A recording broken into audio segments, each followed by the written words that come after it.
Allah then contrasts this situation of these people who are in a very, very difficult and a dire situation at that time. He says, إِنَّ الَّذِينَ يَخْشَوْنَ رَبَّهُمْ بِالْغَيْبِ لَهُمْ مَغْفِرَةٌ وَأَجْرٌ كَبِيرٌ. By contrast, those who have khashya, who have true awe of Allah. So khashya is like a word where it's like you have a huge respect for and a huge like you recognize the high standing, okay, of the other, and you also, with that comes almost like a sense of dread as well. Yeah, meaning you have a great sense of the awesomeness of the other, and it comes with a sense of dread, even if they don't threaten, but you just feel like I better not mess around. Yeah, right, better not mess around. So يَخْشَوْنَ رَبَّهُمْ بِالْغَيْبِ. Now here bil-ghayb, ghayb as we know is the unseen, and this has a kind of like a double meaning. إِنَّ الَّذِينَ يَخْشَوْنَ رَبَّهُم بِالْغَيْبِ. Those who have khashya, have awe of their Lord, bil-ghayb, in the unseen, meaning either that they have khashya of their Lord despite the fact that He is unseen to them, or that they have fear of their Lord bil-ghayb, when they are unseen, meaning when they are not seen by others. Right? When you are in your privacy.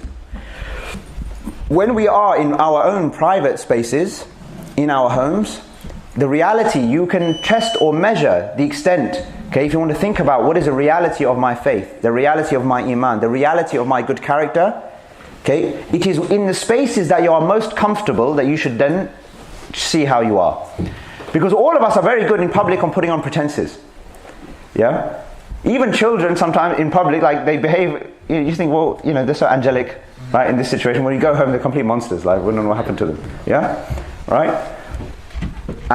But even ourselves, at work, or with our colleagues, we will never say things that we will say to our own parents and our own spouses and our own children. Fact, that's a fact, right? We'll oftentimes do that. But that's the way to think. When you're most comfortable, in your most private space, and when you're on your own, that's when you know your reality. Because at that time, you're outside of the gaze of anybody else. Okay? It's just you and your Lord then. And so the truth of your relationship emerges then. And then Allah says, if you are one of those who fear Him, have an awe of Him, have a sense of Him, despite the fact that He is unseen, and especially when you are unseen by others, لَهُمْ مَغْفِرَةٌ وَأَجْرٌ كَبِيرٌ. Then for them is forgiveness and a great reward. A great reward. And one of the people, the sets of people, the hadith about the 7 types of people are under the shade of Allah on the day when there is no shade except for His shade.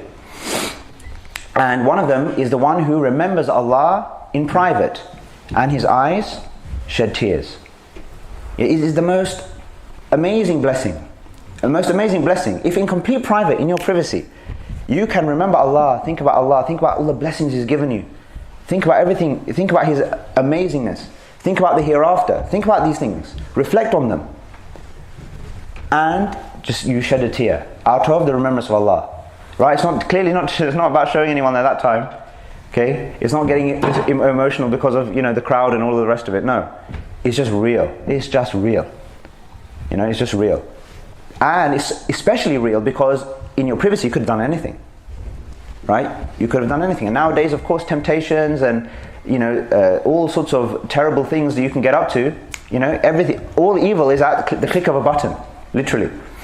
Yeah, the swipe of a screen or the click of a button. All evil is there, very, very quick. Shaitan has done a very good job, right, of making all of that very accessible. So we need to make a good job of making Allah subhanahu wa ta'ala close to us and us close to Him. Okay, and reflecting upon His revelation and to think about everything that He has said. Okay, so we're just under the halfway